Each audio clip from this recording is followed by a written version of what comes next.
try to look at, understand, and also along with that message is the life of the messenger and the masters behind the message and the masters.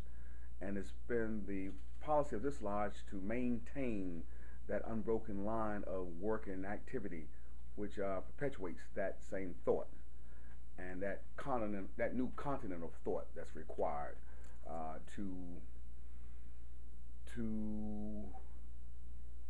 I guess one could say to present to the world a new thought, a new system of ideas that the majority of the world, we can see by the limited number of occupied seats here, that how different and new this new thought is versus the old thought. And you will see how people who could be in places of worship that are involved in that thought.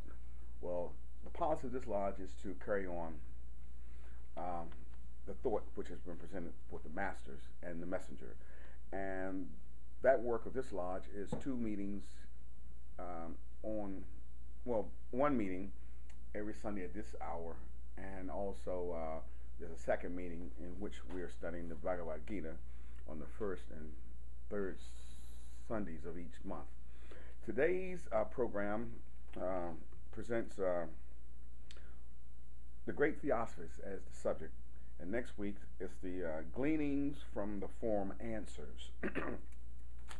The reading comes from the fourth chapter of the Bhagavad Gita, the fourth chapter entitled Devotion Through Spiritual Knowledge. Krishna speaks, even though myself unborn of changeless essence and the Lord of all existence, yet in presiding over nature, which is mine, I am born but through my own Maya, which is illusion. The mystic power of self-ideation, the eternal thought in the eternal mind. I produce myself among creatures, O son of Bharata, whenever there is a decline of virtue and an insurrection of vice and injustice in the world, and thus I incarnate from age to age for the preservation of the just, the destruction of the wicked, and the establishment of righteousness. Whoever, O Arjuna, knoweth my divine birth and actions to be even so doth not, upon quitting his mortal frame, enter into another. For he entered unto me.